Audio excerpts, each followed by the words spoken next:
Pick up your gear and open your chests. Throw on your armor and head out on a quest. Hey, hey, it's a brand new day. On the Sword Coast, your allies will help with blades and bows and magic as well. Hey, hey, heroes on their way. Fighting forever against overwhelming odds. Fighting together in favor of multiple gods. Idle champions of the forgotten realms. Idle champions, adventure never ends. Idle champions, did you want them? Idle champions, you were said again. Idle champions.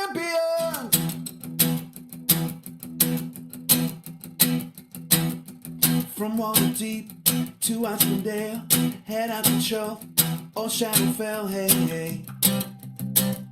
Together we stay. Walk to the monsters, walk to the boss, walk to the right, it's never a loss, hey, hey. Bad guys to slay. Fighting forever against overwhelming odds. Fighting together in favor of multiple gods. Idle champions of the forgotten realms. Idle champions, adventure never ends. Idle champions, did you want them?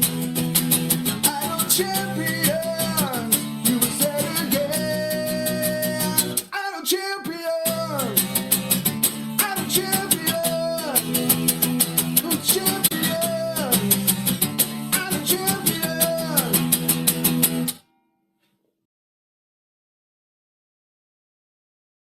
Hello everybody, welcome back to another Gaarawarr's Guide tutorial show. I'm still Gaarawarr. Best I can tell. And joining me today in the production booth is Sasha. Sasha's going to be grabbing questions from chat, keeping an eye on things. So if you have any questions about our topic today, which is going to be Highharvestide again, 2024, the Rosie rework, plus the rest of the Flex champions that we didn't cover last week. Or if you have any other questions about gameplay, then you could throw them in chat with question : first, like it says down in the little box down below. Throw that in first, so that we can grab your question. Because the way this show works is I talk for an hour-ish. It always depends on how many things we're trying to cover. And then the second half, first half hour, second half, first half topic, second half questions. Sometimes we go long, like last week. Because, sometimes we covered a lot. We have a lot of stuff to cover. But we get the questions in. We always get the questions in. Okay, so we did kind of cover how the event works last week. You can pick up that VOD over on the CD Games YouTube channel or here on Twitch as well. As you can see, we are firmly into the second week. I actually unlocked my other flex. I should have flexed it through the supporter slot, but for demonstration purposes, so that you could see the other flex slot costs 3 time gate pieces. This one is free. But we'll talk about, we're going to talk about the Flex champions. We're going to talk about Rosie. Yeah, we'll probably I think we're just going to dive right into champions. So let's talk about Rosie and her variants to start. Well, specifically her adventure and her variants, and then we will come back and hit up all the champions once we hop into a free play. So, Rosie Beestinger has been around for a while, and I don't just say that because she's old. I mean, she's been in the game for years. She is our reworked champion in this event. They reworked her for us so that she could finally be a super strong DPS, and nailed it. So if you want to unlock Rosie, I mean, she's just a featured champion, so you just have to come and do her adventure. You'll have to go to 50, area 50. Super easy. This is what her formation looks like. Pretty straightforward. So 2 champion front lines, some decent adjacencies, and some decent places to just hang out by yourself. Some champions like that. So it is an okay formation to push with. By this point, hopefully you have a decent amount of favor. I don't mean you have to have this much. But you know, if you want to knock off like tier 1, if you're brand new and you're just trying to get through tier 1, you want somewhere E8 or a favor or above. We use scientific notation in this house. It's just easier to know if your numbers are going up or down when you're just literally able to look at them and see them go up or down, instead of trying to translate what the heck those letters mean. It's an option in your settings, or if you're on a computer, you can press Y. You'll switch to scientific notation. E8 or better will get you through tier 1. Tier 2, you're going to need a combination of favor and also just some gear. So you're shooting, you know, E15, E20, maybe even E25 to get through tier 2. There's a lot of factors there, so it's difficult to say a specific amount of favor. Beyond tier 2, favor isn't really going to be what gets you to the finish line. It's going to be power from all kinds of other places. So just remember, you're not... if you're new to the game, you're not trying to finish all 4 tiers. You're just seeing, what is my progress like? Like, what is my power level like? Tier 1 is like new player power. Tier 2 is early game power. Tier 3 is mid game power. Tier 4 is late game power and beyond. Yeah. That's how it works. All right. Let's look at Rosie's variants. So the variants have, you know, 4 tiers, and they don't list this out. So even though this says tier 4, you can see that the tier goals for tier 1, 75, then 250, then 600, then 1200. So the nice thing is a multi-tier, returned as an augment this event. But they've announced it's going to be a basic function of events going forward. So we're always going to have this ability to, if you hop in and you have the power, even at tier 1, even if you're just in tier 1, you can just go ahead and push all the way to whatever the final number is, and you'll get credit for all the tiers you complete. If you can only get to like 278 or something, you'll get credit for 2 tiers from one run. Fantastic. It makes things so much nicer. So this is here to stay. Now down here, obviously the variant restriction is the problem, right? Restrictions in this game are a set of rules that make things more challenging, generally speaking. And that's why if you want to push for favor, you do it in a free play, in an event, or in a campaign. And the variants, you just usually try to go to whatever the completion number is that you're shooting for, and then finish. So with this one, a lighter touch, champions with strength of 14 or lower are the only ones that can be used. You're looking for, you know, because they're really trying to lean into more dexterous champions, i.e. Rosie, right? That's the idea here. This was made back before they started doing that. Rosie is included in the adventure and can't be moved or removed, right? They weren't doing that back then. Not really. Rosie and champions with intelligence of 14 or higher deal 400% additional damage. So they were trying to lean you into like either dexterous champions or intelligent space champions or maybe charisma based champion, you know. Like they were trying to lean away from just smash it, right, with this. So you have a variety of things, but the idea here, just use Rosie and wreck this thing. Play the Fools is the second one. Mind Flayers spawn in boss areas. While the Mind Flayer is alive, all other enemies are immune to damage. So this means you do have to kill that Mind Flayer first. Yeah. That's it. Usually not a big deal. I mean, obviously, as long as you have the power to be killing everything else on that area, then you're going to kill the Mind Flayer. Yeah, you know, it can be annoying. But should be fine. Should be fine. Maybe. Beestingers Unleashed is the challenge mode this time around. They have changed this to make it easier. I won't go into the OG. I mean, if people want to ask questions about the OG version, they can, but it doesn't really matter anymore. It's not pertinent. So there are new rules for this, and it is pretty straightforward. And I know a lot of people are like, this is impossible. No, it's entirely possible. You know, you're going to get as far as you can get with your power curve. Like, what kind of power are you? But it is made so that you can pretty much cruise through this. The neat thing about this that I will call out, because I don't notice that they ran out of room here, I feel like, explaining the restrictions. This variant has unique dialogue. So it's one of those where maybe you want to sit and watch the dialogue and read it. It is a conversation between Rosie and Strix, and it's pretty great. Pretty great. So, for this one, Rosie does start in the formation. She can be moved but not removed. You may only use Rosie on this adventure. Now, last I heard, it was letting you still bring in, like, Dungeon Master and Dark Urge.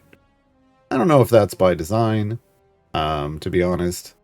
They have changed that for other variants in the past and taken away the ability for you to use some of those ones that say they always get to be used because of the nature of what's going on. I don't know what they're going to do here. Or at least they've not allowed them to get the buffs that the other people got. So a Strix escort starts in your formation. So this is how the conversation happens. The Strix escort attacks the nearest enemy every 3 seconds with a fireball that deals 10 seconds of bud damage in a small area.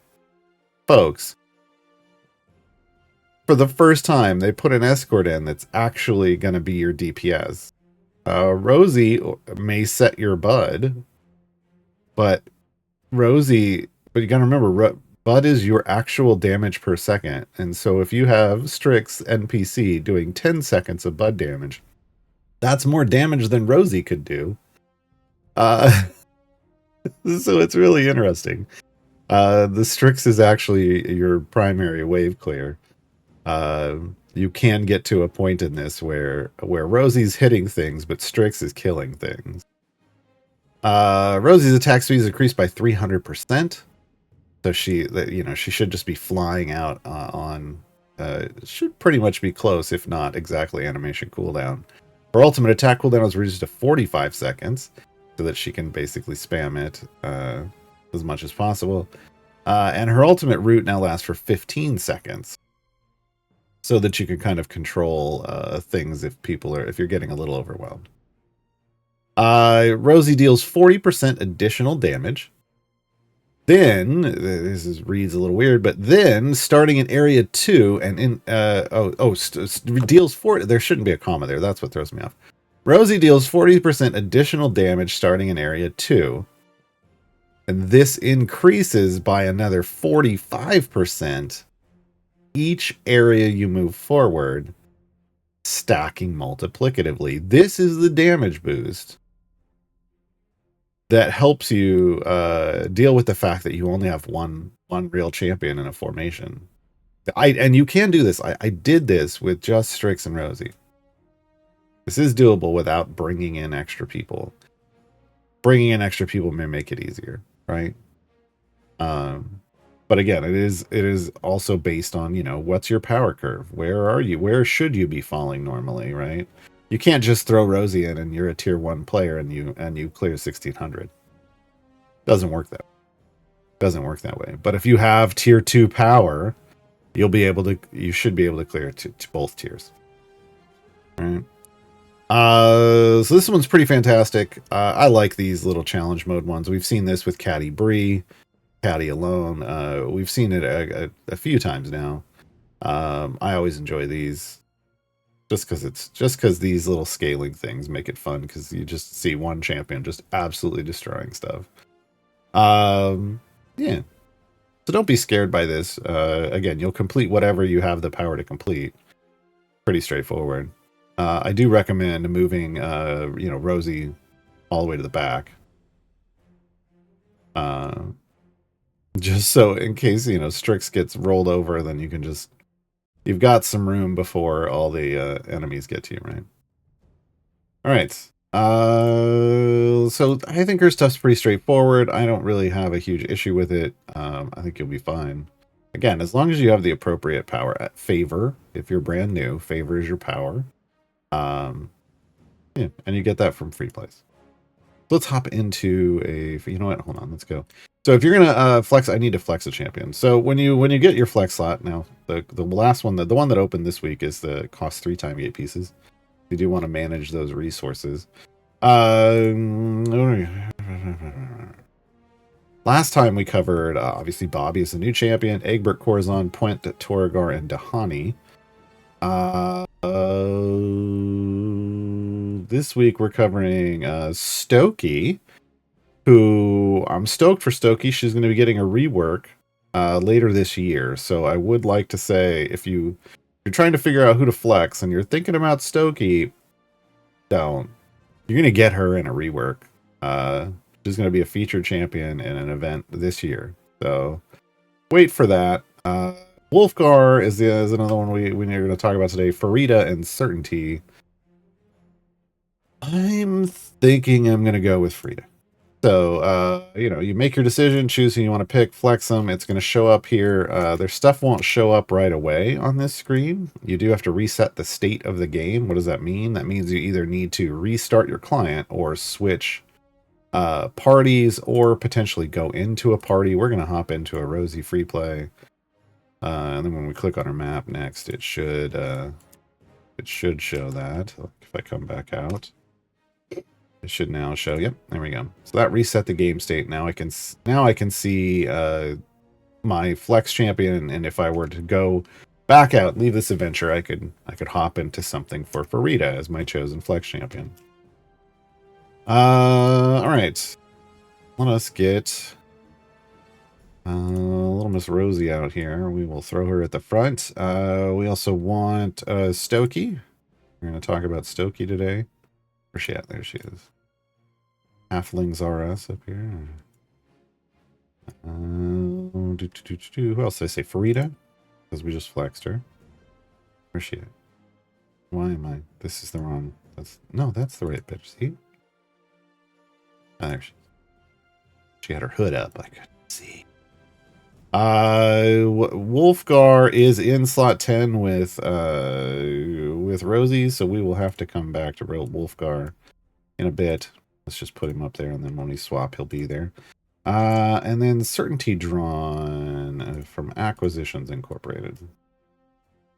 Okay, we're going to talk about these 4 ladies, and we'll hit Wulfgar as well.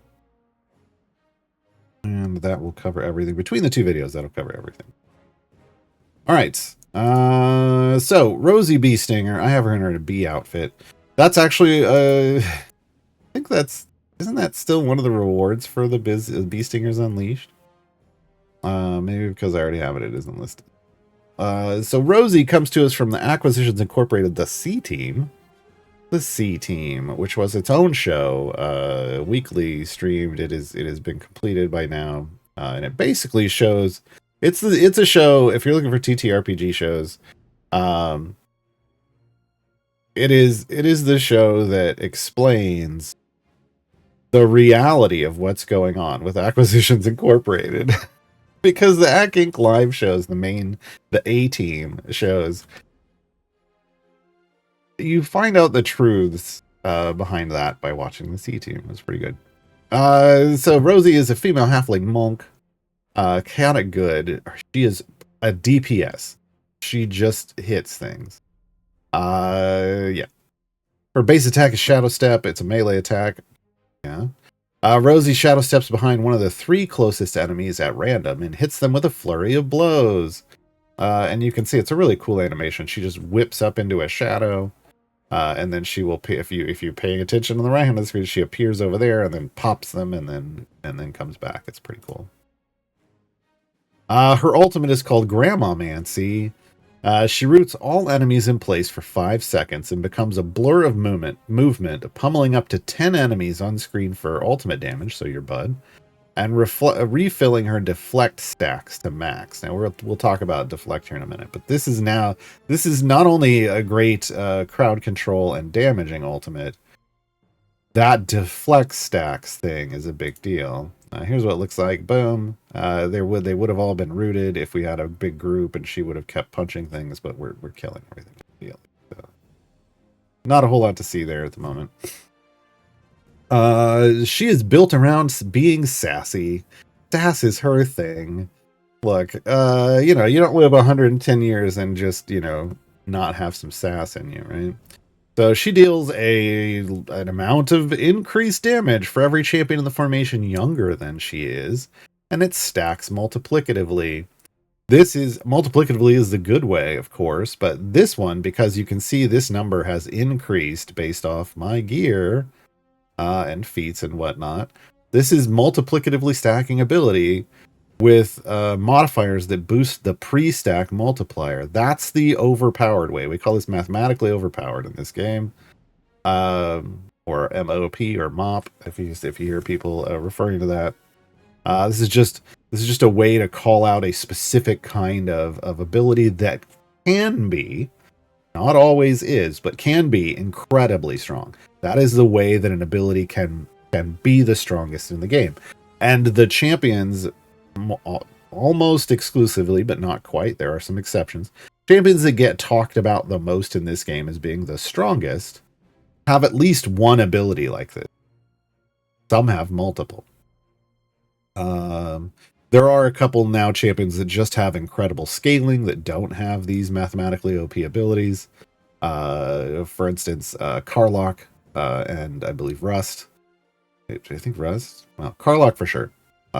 So not everybody needs them, but some of them have other really strong things. But when people are talking about some of the strongest champions in the game, they're talking about mathematically champions that have an ability that is mathematically OP. Now not all mops are created equal, so you always have to do the math and figure out and see how it's scaling. But when we're talking about building around a formation, it stacks multiplicatively. So every champion in the formation younger than her is. That means this ability can get 9 stacks, right? At most in most places. In Sword Coast, it can only have 8. The number of stacks matters. This can get real big, folks. This can get real big, especially currently. If she's got 100% sassy weekend and the carefully balanced weekend, that's applying pre-stack. And then her event buff, if you complete tier 3, that has a sassy buff too. So if you do this stuff right now, she's going to be real strong, even just with this and without the weekend buff. She's going to be real strong for about 50 days. And then she's still going to be pretty darn strong. Right now, this buff over here, if I build the whole thing out, I was seeing numbers in the E40s with my gear levels, and my gear levels aren't super high. I have 400 shiny. People play champions with mathematically OP abilities, you get them to about 1,000 and they really take off. But she was in the E40s for me, so I feel like she's probably going to settle into the E30s somewhere after the event buff wears off, and that's still real strong. That's with this kind of gear, that's still real strong. And these kind of abilities are the ones, if they have an item, they have an item support, or they aren't a mob. You could keep pumping item levels into this kind of champion, and the damage scales just kind of forever. Unlike normal items where there's diminishing returns. Okay.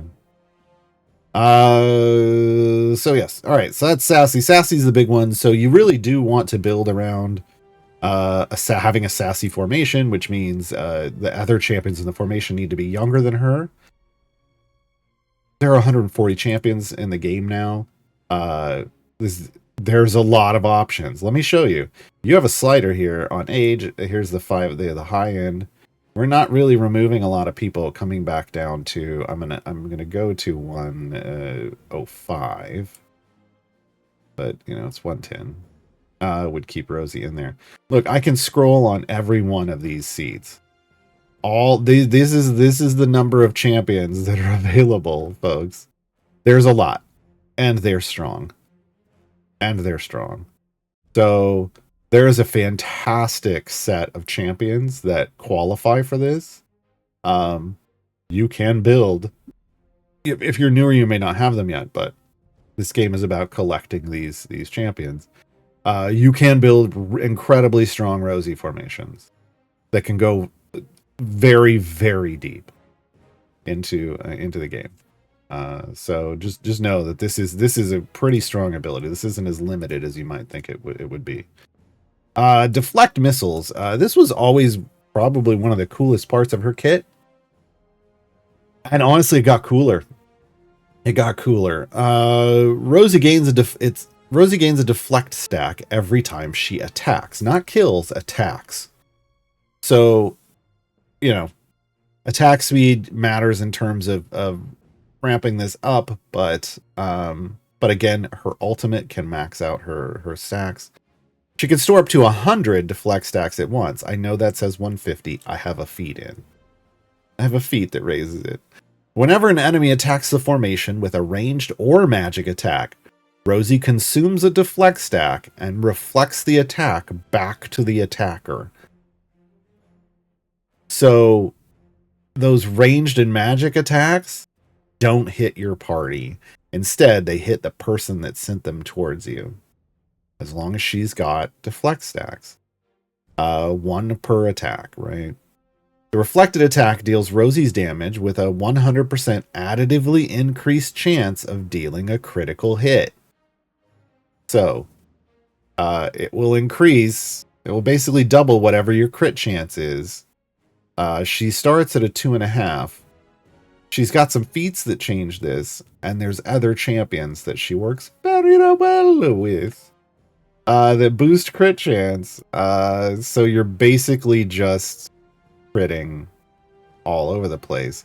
And she has a spec we're going to talk about in a bit that makes her the queen of crit damage. Now, Catty Bree is the queen of crit chance. She can raise her crit chance up into like 500-600 and beyond. Rosie can raise her quit. I had her quit damage. Yeah, because the enemies just quit when they see somebody explode. Her crit damage. I had it on stream the other day at E15. At an E15 value, folks, ridiculous. Her crits are ridiculous. All right. So this is amazing.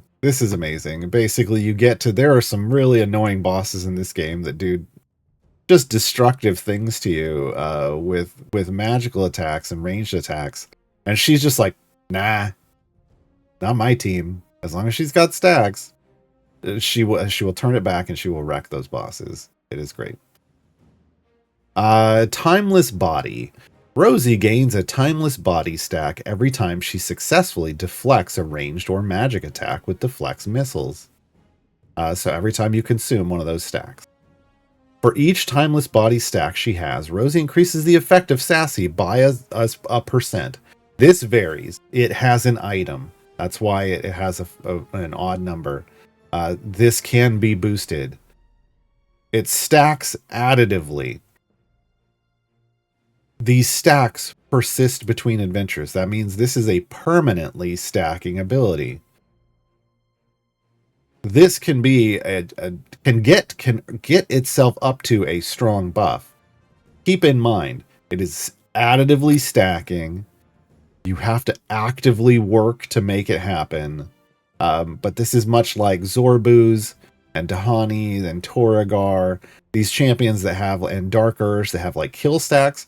She has deflect stacks. She needs to be on an area with ranged enemies. If you're trying to farm it, you want to find an area in an adventure that has 100% ranged areas and just sit on it. With her ultimate being spammed. If you've got Dungeon Master, you spam his ultimate too to reset hers. It needs to be somewhere where you're not really killing anything. You put a survivable tank, someone like that can sustain. Briv is usually the way to go up front, and you just soak up as many stacks as you can. I'm going to go over here and I'm going to show my timeless body is not very high, but it is at almost 400,000 stacks. That's an E7 buff with my items. Okay, so this can be a nice bonus. can be a nice bonus. And if you were just to keep going, it is additively, because it is additive, it's not going to build super fast, but it can build up, right, over time. One of those things where the more you use Rosie, the bigger it's going to get. Just naturally. Okay. Slow decay. Whenever Rosie is your bud setting champion, which, I mean, she's only a DPS. So if she's in your formation, more often than not, she should be the one you're building the formation around. Is there an argument that in an edge case you might throw her in specifically to deflect missiles off the rest of a formation that could handle losing a little bit of power just for that survivability? Sure, but she needs to be the one doing the damage, folks. When Rosie is your bud setting champion, the rate of bud decay is decreased by 50%. This means you can ride out a bud spike longer than you normally would. Twice as long, right? 50%. 50% decay. So fire breath potions can last longer off of spike. Champion abilities that are based off bud. There's a lot of now bud based damaging abilities that other champions have. They're going to be more functional for a longer period of time. Super cool. What's the point of this? Some of you might go, why? Remember, she is a champion that is a crit damage queen. She doesn't have a high chance to crit base. Can you get her up to basically critting all the time? Sure, with other champions. But on her own, what they're trying to do is make it so that when you do crit, you get an amazingly large bud spike, and then you get to carry it for a very long time. And hopefully in that time period, she will crit again. Right? So it's built, this is built around crits, but it functions for all, but it's great it's just great. It's great. I love it. I love it. All right, let's talk about our first spec choice. She has two of them. Matriarch, Familiar Friends, and Grandmother Knight. Grandmother Knight, folks. Little Rosie lore. She joined the C team and became kind of like a level 1 monk, giving up a past life as the head of a halfling assassins guild. Rosie's a bad grandma. Yeah. Rosie kicks butt. So this is what we're looking for here is you're building your formation and then you're picking the biggest number. This is another multiplicatively stacking ability with pre-stack multipliers. This is a bit of a mini mop. Not a full mop like Sassy. I call it a mini mop because it's mopping and then it's feeding into Sassy. So this increases the effect of Sassy by an amount for every, and then fill in the blank. Matriarch is for every female or non-binary champion in the formation who is younger than Rosie. Familiar Friends is for C Team, AC Inc. or Waffle Crew members. And Grandmother Knight is for halflings, rogues, or monks.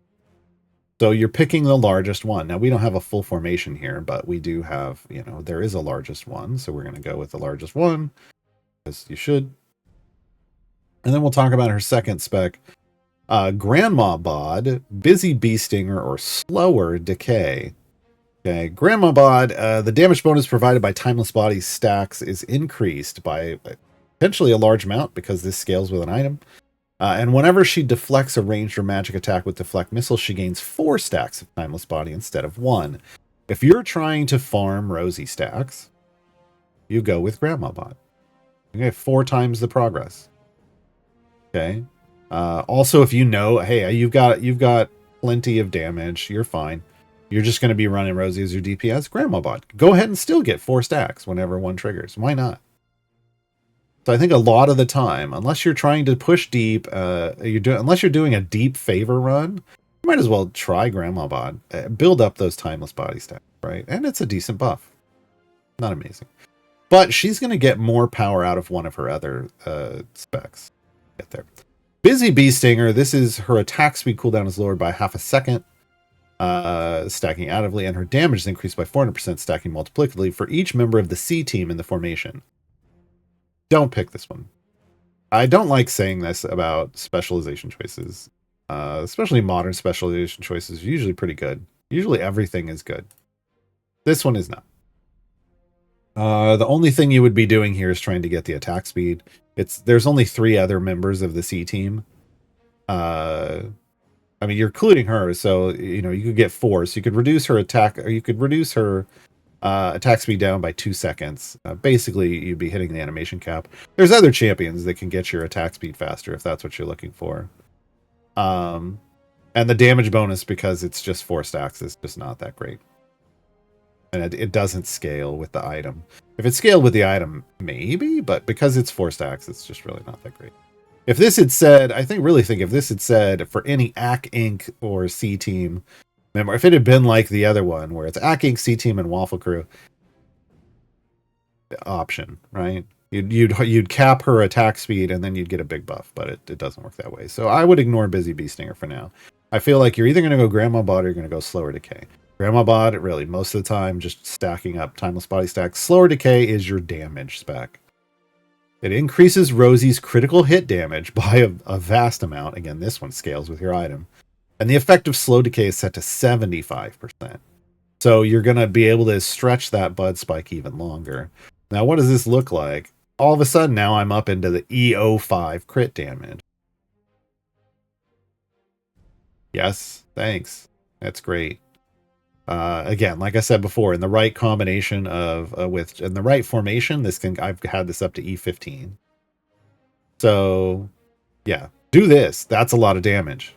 And yeah. And remember, you're getting like a double crit chance when she deflects. So yeah, build up. There we go. Now we're up to EO7. A little ridiculous. She becomes a little ridiculous. All right, Shadow Arts. Rosie's crit hit damage is increased by 100% for every 100 levels she has been leveled up.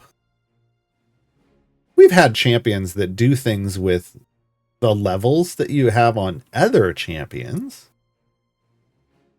And generally speaking, the more levels you put in, like you put one more level in a champion over their soft cap and they get like a 1% increased damage. But this is boosting crit damage based off how many levels they have in them from the start. And it scales as high as you've got favor. There's no cap here. So, multiplicatively stacking 100% for every 100 levels. Yeah. Additionally, for every 4th attack, Rosie makes a Shadow Arts attack that deals 10 seconds worth of Bud damage to all enemies in a small area. AoE Wave Clear. 10 seconds of Bud. Look, she only does 4.5 seconds of Bud. She's setting Bud. This is what this means. 4.5 seconds, right? So she's doing over twice her damage every 4th attack as an AoE. So Shadow Arts is what really kind of unlocks her strength as you're leveling up. Right now, what do we have her upgraded to? 1,000, just past 1,000. So if we look at Shadow Arts, we have 10 stacks. That's an EO5 boost to her crit damage. That's why suddenly we're up to EO7%. Okay. So you keep building this as you're leveling, and because it's crit damage, it's worth it, and it's multiplicatively stacking. Another 100, every 100 levels on Rosie is worth. Hashtag worth. All right. Now here's Matriarch. Again, this is 3 stacks. That's an EO4 bonus because it starts off kind of small. And it's just boosting Sassy. So now our Sassy is up to like E25. E25, even with only 4 people in the formation. Not bad, right? Item-wise, she has a self-damage item. This is her first specialization choice. Then we get Sassy. These are the big ones, 2 and 3. 3 is your major mop, like the major one you would want to have gilded. That doesn't have a golden available yet. When it does, I've got a golden potion waiting for it. And then the second one you would want to gild is this one. This is Timeless Body. This is the second specialization choices, and this is her ultimate attack. She's got a nice suite of feats. She's got sweet feats, folks. We got self damage, which honestly you can probably ignore because some of these others are, I think, functionally better. Increased deflect missile stacks. Boost Sassy. Well, it's the mop, so throw a big one of those in. We got Timeless Body. You've got your spec choices. You've got your other spec choice. You can increase the bonus Timeless Body stacks provide. And then she's got 3 stat feeds, so she basically qualifies for every patron if you get the stat feeds. Some of these are for completing the tiered content in the event, though. So the Int one gets you into Strahd, the Constitution one gets you into Vajra, and the Strength one gets you into Zariel. Then we get her crit feats, and this is where I like to live. We got crit damage, and you've got crit chance. There's other ways to get her crit chance up. Duke Ravengard. Rosie fits into what I refer to as a Holy Trinity build, where you have Duke Ravengard, Strongheart, and a melee DPS. Now, Rosie fits into this even better, but then, like, I threw Karlach into this. Karlach is the part of my Holy Trinity. But because Rosie has a crit feature, she becomes even stronger, because Duke Ravengard can boost your crit chance. Every time someone crits, he boosts crit chance, and he can stack. And then Strongheart can boost your attack speed. This is why I'm just like, ignore that middle one, just go that right spec. Because even without these feats, you can get this up to like 82.5% crit chance.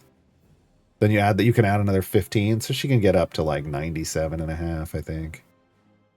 Well, either 87.5 or 97.5. I don't know. I don't bother. When you're up into the 70s and 80s, she's critting all the time, and you're carrying that bud decay, so it's fine.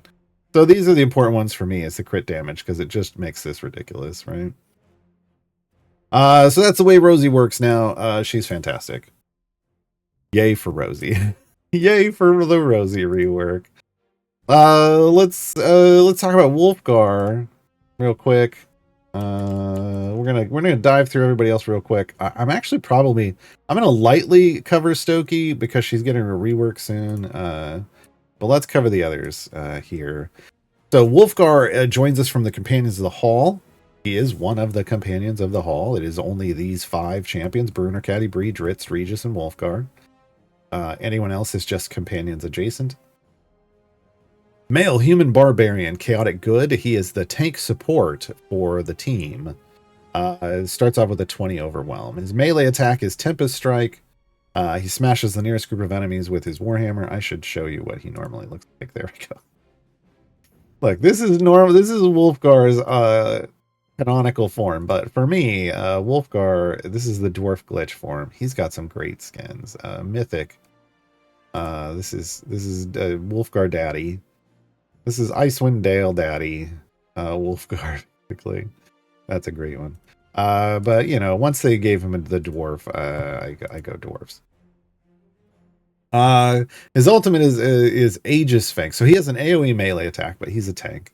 His ultimate is Aegis Fang. Its range, he chucks that his Warhammer at the most distant enemy, so the furthest one away, deals damage to and stuns all enemies in a line. So from where he threw it to where it lands, boom, like that. Obviously, we're killing things instantly, so you don't see a whole lot, but that's it. He has a passive. It's a double passive. This basically means it works all the time. So first off, he has critical hit, so his crit chance is 20% instead of 2.5. And his crits stun enemies for 5 seconds. So he likes crit-based stuff. Well, additionally, Wulfgar can be used in any Icewind Dale campaign, adventure, or variant, even if he would not normally be available to be used due to variant or patron restrictions. I call this a party crasher, so he doesn't care if he's invited or not. He's going. If it's an Icewind Dale, no matter the variant, no matter the patron, Wulfgar can show up. That means Wulfgar, if you have Wulfgar, you've always got a tank, no matter what the restrictions are. Okay. King of the Elk Tribe. This is his health share. So he increases the health of all other champions by 25% of his max health. Plangeddon's Will. Anytime an enemy is stunned, remember he stuns on a crit. Wulfgar increases the damage of all champions in the formation by 50%, stacking multiplicatively, capping at 50 stacks and lasting until the area is changed. That means Wulfgar is a great tank for ramping damage, in area ramping damage, in that aforementioned Holy Trinity build with a Duke Ravengard, right? Duke Ravengard's going to get his crit chance potentially, if you do it right, all the way up to 100%, which means every attack is going to be stacking these stacks, right? And every attack is going to be stunning enemies. Pretty wild. Doomathoin's Will. If Wulfgar stuns a boss, he gains temp HP based on the boss's % health remaining. So if the boss is at full health, he gets triple HP shield, like triple health HP shield. That's what 200% is. But the shield's smaller as the health goes down, which is a little weird, but you would think you would want the bigger shield, the shield to get bigger as the enemy dies, but because you want to live through it, right? But hey, temp HP shields. And again, if the boss can be stunned, that's the thing. Some I feel might not be able to be crowd controlled that way. You can get this to perma crit, so just keep that shield refreshing, right? Hammer of the Hall. Your formation gains 1 Mithril Hall stack. This is the affiliation ability. Wulfgar increases the damage bonus of Clangeddon's Will by 100% for each Mithril Hall stack you have, stacking multiplicatively. The Companions of the Hall and Puent as a companion's adjacent champion all have the ability to add a Mithril Hall stack and have feats that boost this, and you want it. You want it, right? Clangeddon's Will. Remember, this is the multiplicatively stacking damage boost to the formation off stuns. So you want this. Smash and Grab. If Wulfgar attacks an armor-based enemy, but doesn't remove a piece of the armor, which he shouldn't because he's not the DPS, he increases the damage of all champions in the formation by 200%, stacking multiplicatively up to 5 times. Stacks reset on area change. So another in-area ramp. And this is to help your primary DPS remove armor segments. Okay? Because remember, armor requires a minimum level of damage to remove. It's a threshold to remove a segment of the health. If you're not doing that with your primary DPS, this can potentially get you the damage you need to do that. Spec choices: Heavy Blows, Flagbearer, or Moradin's Will. So Heavy Blows increases all champions' crit hit chances by 10%. So if you're just trying to add more crit to your party, this can do it. 10% more. Flagbearer increases the effect of Clangeddon's Will by 100%, and only 50% of the stacks are lost on area change. So if you want to carry that in-area ramping damage bonus from area to area to area and make it a little bigger, you could do this. And then Moradin's Will. This increases the damage of the Companions of the Hall champions, which really means Drizzt. He's the DPS. And all of the Companions of the Hall champions are available to be used if Icewind Dale is the current campaign, even if they do not currently qualify based on variant or patron restrictions. So again, Wulfgar is a party crasher. He's going to go to Icewind Dale no matter what. He is also what I call a party bus. He's going to take his friends with him. So this Wulfgar allows you to run a Companions of the Hall group in every Icewind Dale adventure or variant, regardless of whether it's normal or patron. He goes to all of them. And he takes his group with him. And that group, again, if you're building around these abilities, pretty strong nowadays. Pretty strong. Not OP, but it's strong. It's strong. They have a lot of core and evergreen champions in that group, so, well, there's a lot. Bruenor and Drizzt are a core and an evergreen champion respectively, and so they're not, overpowered, and they never will be. But they are now much stronger than they have been in the past. So you can do content with them. So this is really just, hey, the big one is you're either doing a Companions of the Hall group, you're going to pick Moradin's Will, or you're in Icewind Dale, and you want to bring them in, you pick Moradin's Will. Otherwise, you're going to go with one of these two. Are you not using like a Duke Ravengard? Then you could add Heavy Blow to get more crit chance. If you do have Duke Ravengard in your formation, Flagbearer. Yeah. All right. Let's make sure. Yeah, that's everything. Okay. I thought he was pretty straightforward still. Damage of all champions item health. You want this on a tank, right? Clangeddon's Will, smash and grab, attack damage and ultimate attack damage and ultimate attack cooldown.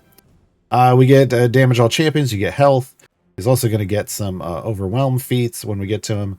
Got that dwarf glitch skin, so he can count as a dwarf. This also increases the effect of Clangeddon's Will for 5% for each dwarf in the formation. So this is getting real dwarf specific. I love it. We don't have enough dwarves in the game to really make use of that, in my opinion, but cool. Of the bonus. The dwarf could come in handy in a lot of ways. Clangeddon's Will feats, smash and grab feats. Here's those Mithril Hall feats. This is what they always look like. So this is you can get a 1 and a 2 usually with most champions there somehow. Yeah. And that's kind of what you want to build up. Usually. If you're doing a Mithril Hall group, it comes in more effectively, and that's when you'd really want a lot more of those feats. All right, let's talk about Farideh. Yes, it is pronounced Farideh, like fajita. For the creator of this character. Female Tiefling Warlock, a member of the Brimstone Angels. There's 3 of them in the game currently. Farideh and Havilar are the twin sisters. They are the Brimstone Angels, but the affiliation is also called Brimstone Angels because that was the book series. Neutral good, and she is a DPS. She's pure DPS. She's a magic base attack with Scorching Ray. She hurls 3 rays of fire at random enemies. I'm gonna tell you right now, Farideh. So here's Farideh. Who we got left? We got Farideh. We got Certainty. Certainty's solid. Farideh is a solid DPS, but she's not overpowered. She could use a rework. Stoki is a solid support, but not overpowered. She's getting a rework. So, hopefully maybe next year we'll get to see a Farideh rework. But for now, Hellish Rebuke is kind of her main thing.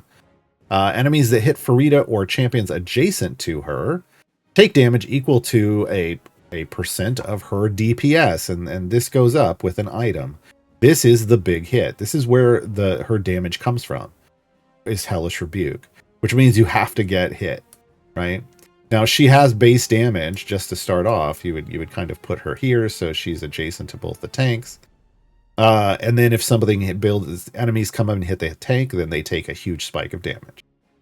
This does not set Bud, though. This is what sets Bud. So her Bud levels won't necessarily that she's placing aren't necessarily reflecting her ability to kill things. To be clear. Okay. Chosen of Asmodeus. Hellish Rebuke now affects champions. Because originally it just applies to her. Once you reach Chosen, effects to champions that are adjacent to her. But it still uses Farideh's DPS to calculate the damage. Pact Family. This increases the damage of Farideh by 100% for every tiefling in the formation. This does stack additively, if I remember correctly, and that's kind of the problem. She was balanced back when they were scared of multiplicatively stacking abilities, and now they're leaning into them. So easy kind of options we can see already for a good rework, right? Spec choices: Dark One's Luck or Dark One's Blessing. Dark One's Blessing just doubles her damage. So if placing her right adjacent to the tanks is your best option in your formation, you'd use Dark One's Blessing. Dark One's Luck, generally speaking, Dark One's Luck extends the Hellish Rebuke to within 2 slots of her. Now, the cool thing about this one, and why I tend to run this a lot, is you can go back to this type of setup. And then not only is it, are you then protecting both of your tanks with Hellish Rebuke, and you're doing damage from back here, and allowing more adjacencies to buff her up. But if you get hit with an AoE ability that hits the whole party, everyone within 2 of her Hellish Rebukes back. And this can be an amazing way to destroy an armored boss that drops AoEs.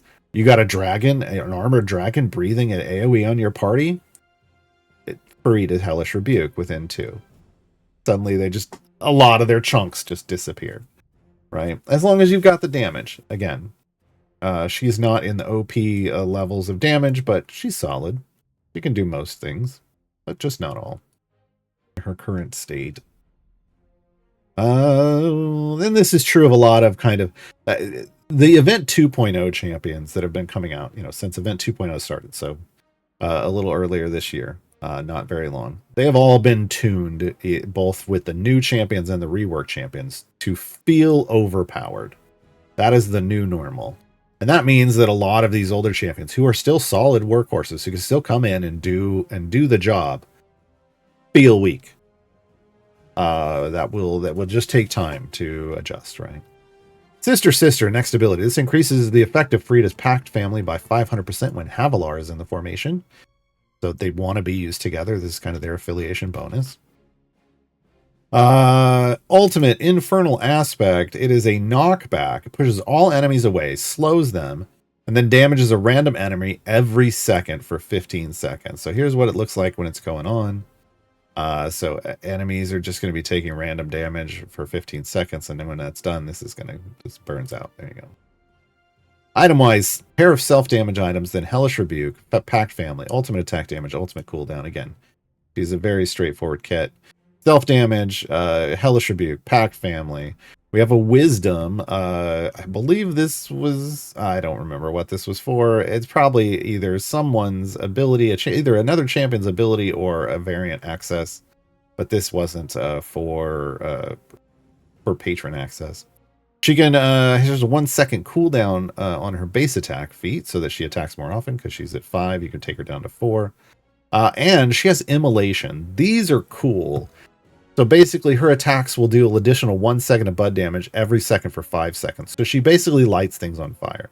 This is another great way to chew through armored or hit-based bosses. So all of those segmented health things. As long as the damage is high enough for armored, she's just going to keep doing damage to them.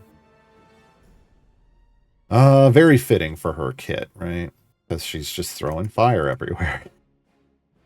All right, Certainty Drawn joins us from Acquisitions Incorporated, the A team. Female half-elf, Aasimar, Wizard Bard, Support Gold. Everything's got a slash in it. Neutral good. That one didn't have a... she uses Jim's Magic Missile as her base attack, so she attacks random enemies with a version of Jim's Magic Missiles.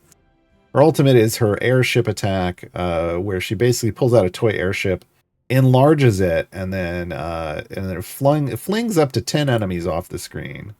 Boom. So it's just going to remove stuff, right? Again, doesn't do much here because we're just killing everything immediately. Base ability, Secretarian's Advice. She increases the damage of champions in the column in front of her. So you place her behind the DPS. Right? Pretty straightforward. Financing round. She increases the effect of that primary buff plus your gold find, just your overall gold find at the top left, by 1% for each level that you have on Acquisitions Inc. or C Team champions that are in the formation. So this is one of those where, a lot like Rosie is now, where you're getting a boost off leveling up champions and even over leveling. He's going to not only increase your damage, but also your gold find for putting as many levels into AC Inc. and C Team champions as you can. It does stack additively, but the contribution caps at 1,000. So it's going to cap pretty quickly. First 1,000 levels on each of them, and it's done. Okay. Excuse me. No. It's 1,000 levels after their last upgrade. I forgot about that. Didn't even read that last line. See, read the abilities fully, folks. 1,000 after the last upgrade. So it's going to take a lot of favor to get you 1,000 past the last upgrade. Eventually, you will get there. And this can make her really strong. If you're if you're running like a themed AC Inc. team, this can boost your gold find pretty high. Pretty high. So it's one of the reasons she's a really solid gold find champion in her bench seat.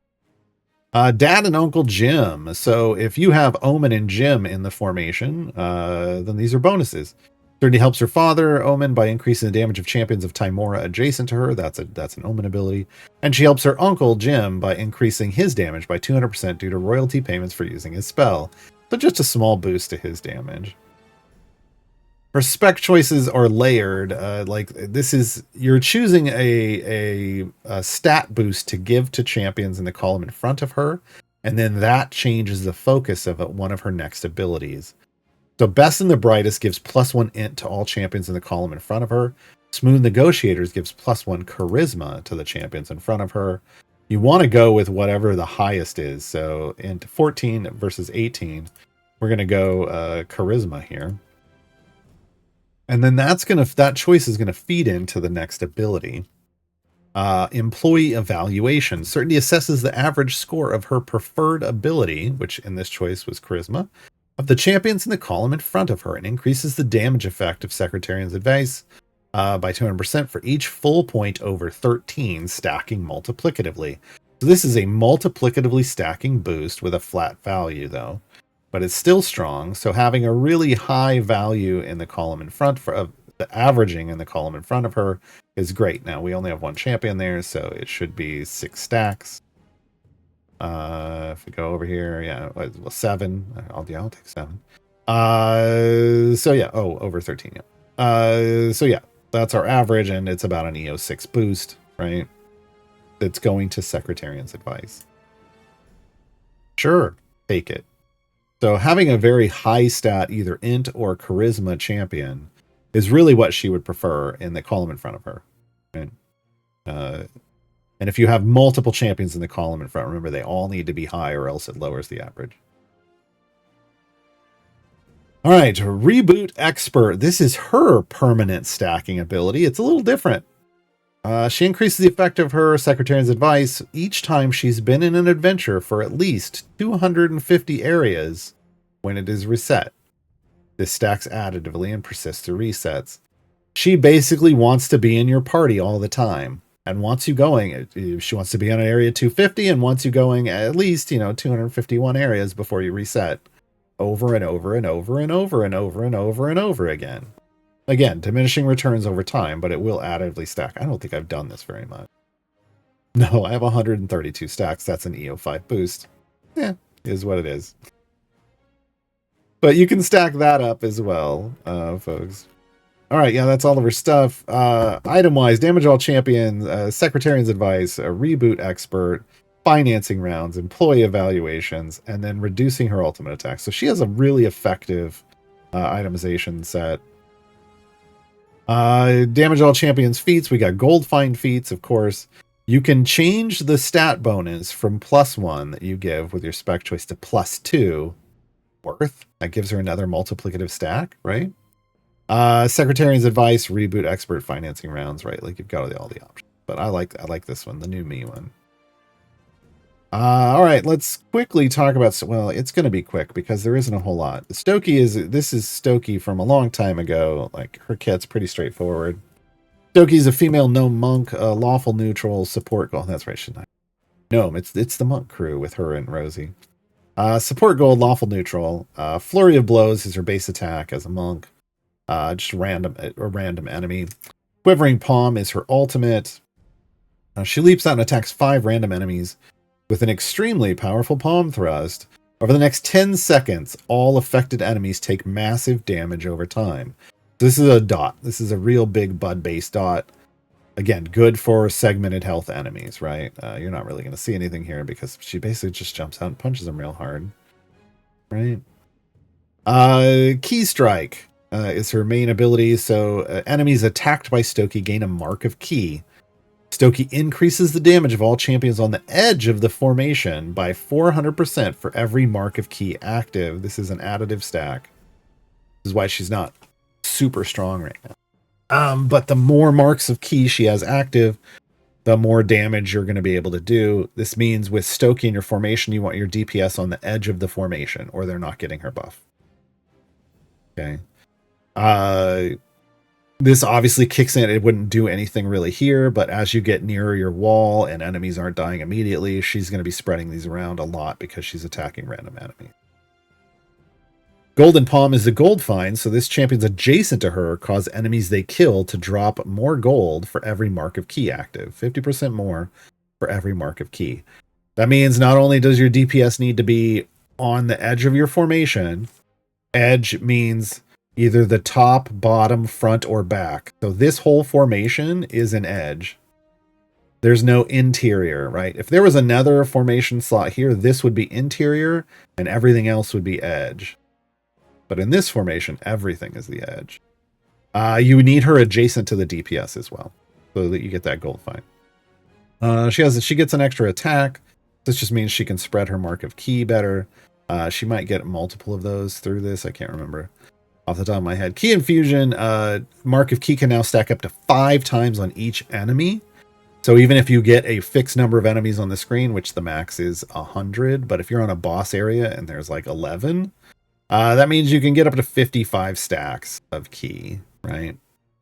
Then what do you do with those? There's a key overflow and there's a key explosion. With key overflow spec, enemies with 5 marks of key have a 33% chance to be stunned for 5 seconds when hit by Stoki, and they take more damage during this time, 400% more damage. So 5x damage once they're stunned. So once you build up, this is on for bosses basically. Once you build that up, every 1 in 3 hits is going to cause them to be stunned and take more damage. Key explosion. Enemies with 5 marks of key have a 33% chance to cause a key explosion when hit by Stoki, dealing 10 seconds worth of bud to all enemies within a small radius, and granting a mark of key to all affected enemies. So this spreads marks of key and does 10 seconds of bud. 10 seconds of bud is more than any of your DPS is going to do, because your DPS is setting bud, and there's no one with a 10-second base. There's no DPS that you would want that has a 10-second base attack speed, right? So huge burst of damage plus spreading more key. That's usually what I like to go with. Those explosions are cool. And that's it. That's her whole kit. Again, she's real straightforward. Pair of damage all champions item, golden palm, key strike, ultimate attack, and ultimate cooldown. And real straightforward. She's got 4 feats, folks. I forgot. Stoki only has 4 feet, so you just slot them. She's got a pair of damage all champions items and a pair of gold find items, and that's it. This is why she has been desperately in need of a rework, and they are going to be delivering on that later this year. So this is why I said, if you've chosen her as a flex champion, it's fine. You just get free progress when she gets reworked. But I would wait for the rework. All right, folks, that's all of the champions we're covering today. I'll be back to go into the questions. So we've only got about 7 questions in the queue right now. So if you have more questions, throw them in the chat with question : the song that we are going to be listening to in the break is The Key of Rock, song for Stoki.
Keeping their own secret of a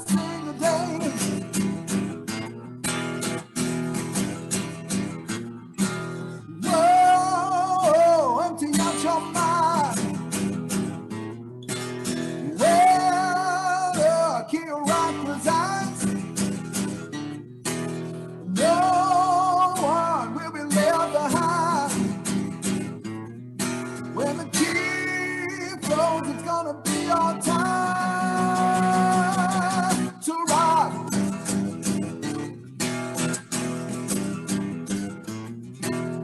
I can feel the spirit of keep building up in me. Even with my blindfold on, that spirit helps me see. Following my senses to embrace my destiny. Key of rock is unlocked, loaded to be free.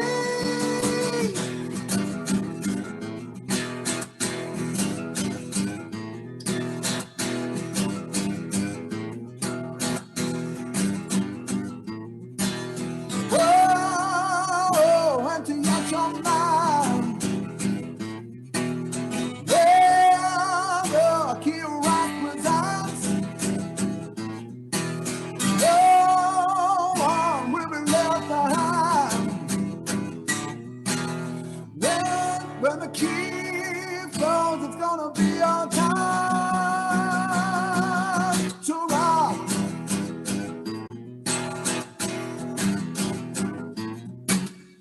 Yeah.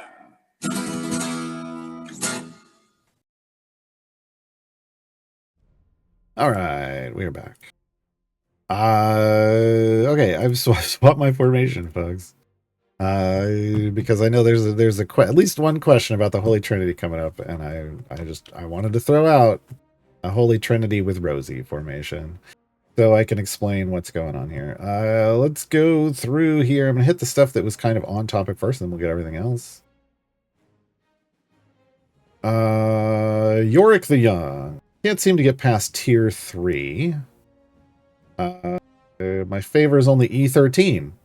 That's one reason, yeah. And I hit a wall around 700. I mean, 700 is pretty good for having E13. So here's the thing. As I was kind of explaining before, if you didn't hear this part, favor is not your only power lever. If you want to think about it that way. There are lots of other levers and dials that can give you power. I kind of refer to it now as account power overall, because there's a lot of things that apply power regardless of who's in your formation. If you're a newer player, if you're only able to get E13 favor, you don't have a lot of power, it seems. Because favor is based off how far you're able to push and the amount of gold you're able to create. And a big part of that is how far you're able to push. That's determined by your power. I feel like if you're getting to 700, you should have higher than E13. That feels a little low, but whatever. You need to be able to push deep to gain favor. So, as you can see, like mine, if we look at this, favor for the event, which is Shantaea's, is at E77 there, second from the top. That's a late game account for power. Okay. Which means I can do all 4 tiers. It's not because of the favor. It's because of I can tell by looking at the favor that I can do all 4 tiers, because I know the power that's required to get that favor. Right? Technically, I can get that up even higher, but at that minimum, I know I've got enough power on this account to go that far. So you have to work. You have to look at what's going on.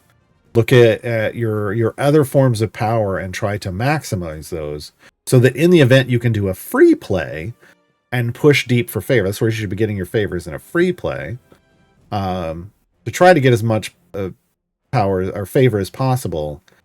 But whatever you're making adjustments to is going to give you more power for also completing the tiered content, right? But E13 is like a tier. That's a tier 2 power level. So yeah. But if you've got more account power in your account, you think, and you just need to optimize it, then talk with the community, talk in the subreddit, talk in the Discord. There's a lot more questions that need to be asked if people are doing it correctly and not just trying to give you a generic. Some people think that one answer fits all, and that's not a thing in this game. So explore and figure out what's going on. Do deflect stacks apply to ranged bosses? If a deflect missiles, if a ranged or magical enemy, which means a boss, attacks the party with Rosie in it, she has a deflect stack. She deflects the ability. Yes. That is literally what it says. What it's doing. Born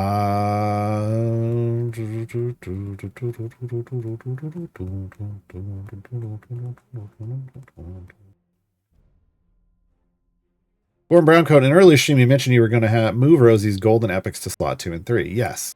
I dismantled her, and then I took a screenshot of what was coming off, and I put everything back on her. I just moved her goldens around. Yeah, I moved her golden around. Can't make 3 golden. Neither can I. They don't have it in the game yet.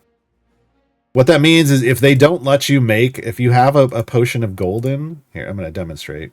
So if people don't know, there's an epic golden potion, kind of like a shiny, and it lets you put a golden on any item, right? Except as you can see, some of these are grayed out. One of these is a golden already, this one, but this one isn't. This is a shiny. I know it's a shiny. They have never actually put in a golden for this slot. This is something, all slots don't just come with the ability to be gilded with gold. They all come with the ability to be made shiny, but they have to actually create the golden in their back end for an item. And they do this usually with like weekend deals and things, and various places. You can see them now in the Thayan Enclave. Those types of things are how they build packs and add goldens. They just don't have one yet. So I'm sitting on my golden potion until they give that slot 3 a golden, and then I'm just going to use it on that. Then I'm going to use it on that. Aggie Jess, for Certainty Drawn's employee evaluations, does an open slot impact the average? No, it doesn't. But you don't want an open slot. Now, if there's an escort there, it should count as an open slot. But yeah, in an ideal situation, you're putting a super high person like Farideh, like we had Farideh in earlier, in a single slot column, and then putting Certainty behind her. Certainty is very formation layout dependent. The more champions you're dividing by, the less potential boost, unless they all have the same stats. Electric, this is why I rebuilt my formation. Has Rosie disrupted the Holy Trinity meta? Of course not. She can't disrupt it. The Holy Trinity meta, the Holy Trinity is something I created, so I know what it means. The Holy Trinity meta is literally just Duke Ravengard plus Strongheart plus any melee DPS champion. Now my Holy Trinity, personally, is usually Karlach. Karlach is usually my DPS main. That's who I build all my formations around as a DPS champion. That's my personal choice. But the Holy Trinity is any melee DPS. So Bobby, the new champion Bobby, works in a Holy Trinity formation. Rosie fits into it smoothly. And this is why I set this up, is to show you. Holy Trinity just means these 3. You do want your primary DPS adjacent to Strongheart. Duke Ravengard doesn't have to be, but can be. And this is what happens. Let's look at Rosie's crit chance is now ramped up to 82.5%. I didn't change her feats. It's still crit damage feats. It's coming from Duke Ravengard. Duke Ravengard has the ability, and I chose his spec specifically to give us more crit. Wherever critical teamwork, whenever a champion with a melee base attack gets a crit, it boosts his buff, but also it additively increases the odds that all champions in the formation get crits by 1%. Both effects stack up to 50 times. Now, we've obviously stacked more than 50 times, and that is because over here, I added another 10 stacks. So I can get 60 stacks. And then I added another boost, right? Like, so you add more and more and more crit boosts. So now he's at 100% chance. Strongheart is over 100% chance. And Rosie is at an 82.5% chance. And as I said before, if I wanted to get rid of this stuff, I don't. I want Sassy and I want my more deflect missile stacks. But if I wanted to just get this up to 97.5, I could. 82.5 is just fine by me. This creates an incredibly destructive Rosie. Just with these 3 champions, we've set an E246 butt on my account about a minute ago. They crit on someone, and now we're slowly decaying. I only have 3 champions in. There are people with full formations that don't do this, but she can be strong. Again, I've got a decent item level average in her, which if we look at, we can now see from over here. Average item 346. So I do have a solid average item level, right? But she feeds off the Holy Trinity better than some other primary DPSs, like melee DPSs, because of her crit damage boost, right? Feeding her more crits is a big deal. Usually you do the Holy Trinity because the crits max out Strongheart, and Strongheart maxing out his crits feeds his Righteous Might snowball. And you can get like 15, 16 stacks of Righteous Might, which becomes a huge buff. Way bigger than what you're seeing here. But this now also with Rosie, it also feeds in here. So yeah, she's great in a Holy Trinity formation. And what's the rest of the formation look like? I don't know. What are your best champions? Right. Like I said before, if I was using Karlach, I could use Wulfgar in this, and Wulfgar also has crit synergy, right? He would work well as a tank in here, but you know, you can do whatever you want. What else we got? Okay, some of these are. This one's specific, and then we're just going to get into the generals. Hakachuk for my 3rd flex slot, I think is what we're... Oh, no, 3rd spot in seat 5. Any preference for Pwent or Certainty drawn? So if you're filling out your split, you're going for Split the Party 2, which means 3 champions in every bench seat. Flexing can be either Pwent or Certainty. And the way I do it is if you have Valentine already in seat 5, she is a fantastic buffer and Goldfind champion. And so you could go with Pwent if you want. Or you could go, because if you don't have a lot of champions yet, then Certainty's Goldfind and power that usually comes from other Inc. champions and C-Team champions isn't going to be there. So, yeah. But if you don't have Valentine, then pick up Certainty, because she's still going to have a really solid Goldfind boost until you get that Valentine. So that's kind of how you make that decision in my mind. All right. Let me go back and do the general questions. General questions, sir. Lurking Rider, as time's gone by, the style of variants has changed alongside the kind of abilities the champions are being created and reworked with. Correct. Do you think the older variant adventures should also be reworked, or do you like the snapshot of the past they represent? I like when they just go in and touch them up so that you can go. They were never designed to go like 1,600 areas, right? And that's where the real problem is. I don't think the restrictions themselves need to change. You know, they are what they are. They're fine. They're doable. And it's just when they go in like with Rosie's and they adjust it to fix a problem that gets created by a variety of factors. Rosie's got fixed for 2 reasons. One, you could only do it before if you had Strix. And that was because when it came out, Strix was the champion that released in the event year before that, so you got her anyway, and it didn't matter. But then once she fell off into what used to be referred to as retired status, then you just couldn't do that variant. So they fixed that with this escort. It's fantastic. They also added in that scaling per area so that you can go 1,600 areas. That kind of stuff. Just the quality of life things to make sure that they're doable now in this Event 2.0 world. I think that's really all it needs. Crash King, with the recent anniversary, Steam got a giveaway for Dungeon Master and Diana. Should it have provided chests if you had them already, or only if you didn't? It did provide chests if you had them already, because I got the chests. So if you logged into Steam and didn't, this was only for Steam. So if you logged in for Steam and saw the giveaway, but it didn't give you chests, weird.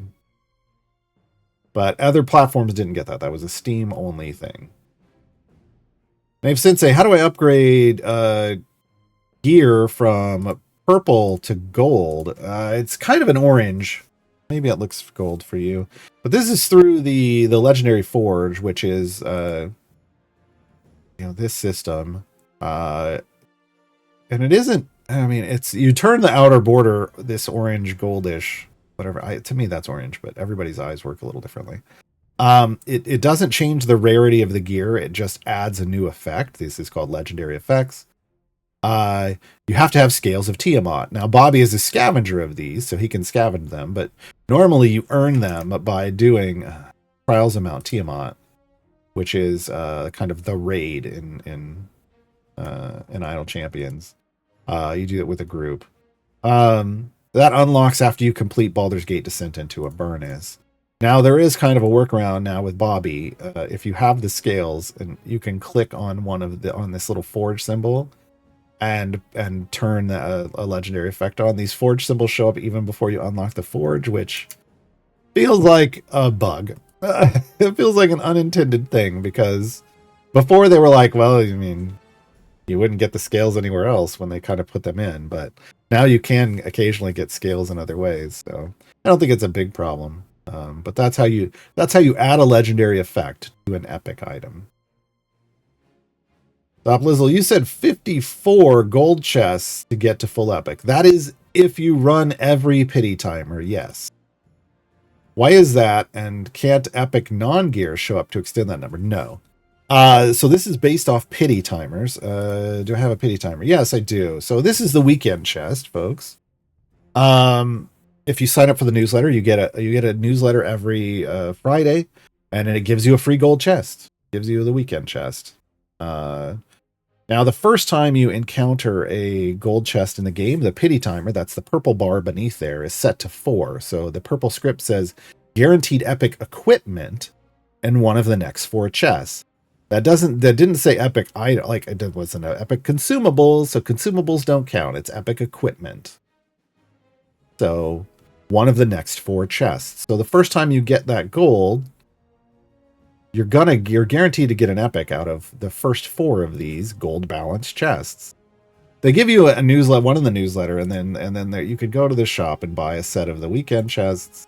You can buy this 3-pack, and it would get you Rosie's golden, but then you'd be guaranteed an epic for one of these 5 champions, because that's the pity timer, right?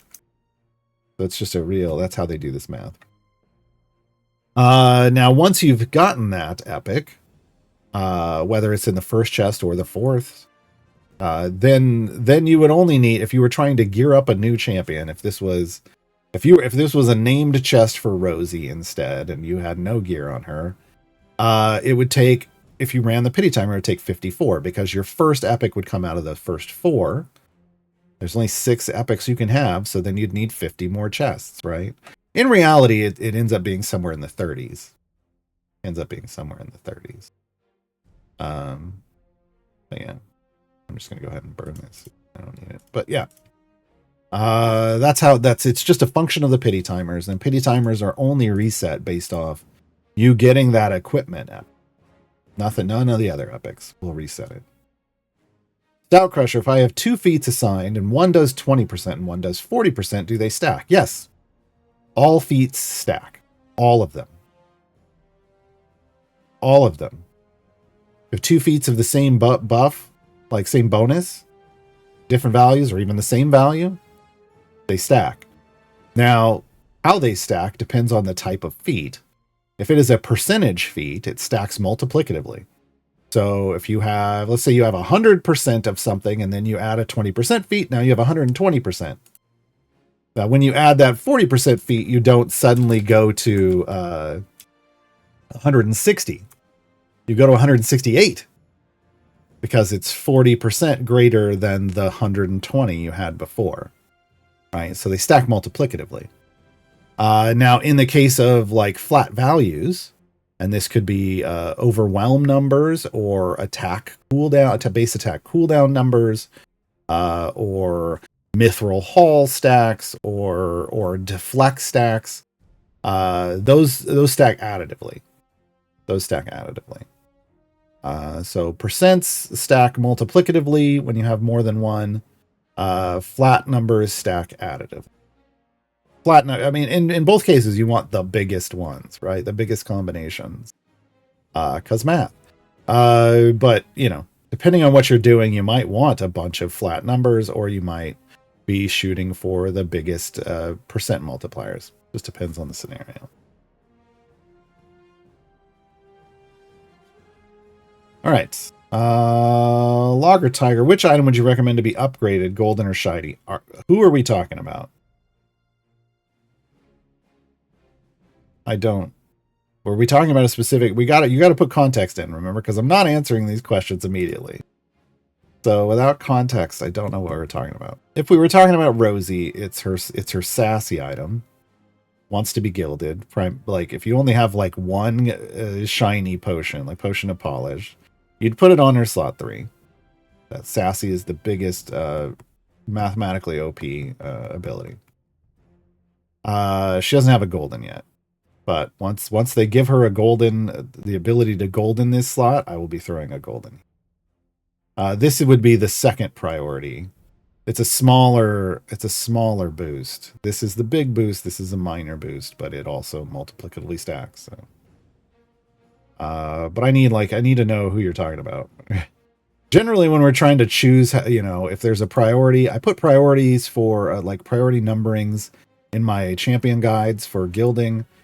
And I'm usually basing it off, like usually an easy thing is if it's rated at number 1, that's either the biggest ability or it's a mathematically OP ability. But that's what I'm trying to call out usually. Speed effects, mathematically OP abilities, those usually you're trying to gild first. RNZ, does the newsletter still send out weekly codes for chest? Yes. And you sign up for the newsletter by clicking the hamburger button here at the top left. Clicking on newsletter, adding in a valid email address, and they will give you a champion for free. Pitch. And then every week they give you a gold chest for free. And then usually over the winter holidays, every year except one, last year they forgot, they give a skin. They have a holiday themed skin for a champion, which will also unlock that champion for you. This year we got to decide in a vote during the roadmap, the Idle Champions roadmap stream. It is going to be Silver Bells Birdsong. So if you don't have Birdsong, you're guaranteed Birdsong over the holiday break at the end of the year with a Silver Bell skin, which we don't know what that'll look like. But yeah, there are a lot of champions in the game that have holiday skins that were based off the freebies in the holiday. Maxi Cubert, don't you like Pwent in the Holy Trinity? Pwent is not a primary DPS. So no. I mean, as far as the DPS, like you don't put a support in as your DPS. I mean, there are cases where you can, but I mean, the Holy Trinity is Duke Ravenguard and Strongheart plus a melee DPS. If you want to add Pwent to a Holy Trinity formation, you can. But I think what people think is like, oh, you want to put Pwent in because he increases the crit chance on people that are bleeding. But I mean, Duke Ravenguard can basically get you to max. Not really necessary. And again, who Duke Ravenguard is trying to max out is Strongheart. Now you would then, you know, with Rosie, then sure, but she's so close, I don't know that it matters. Once you get up into like the 80% with as quick as they're attacking, you're gonna crit repeatedly. Not a big deal. But when you're building out a formation around a Holy Trinity, you're just trying to add in a bunch of other strong champions. So we need 2 beefy tanks up here, and then whatever the best supports are that I have left.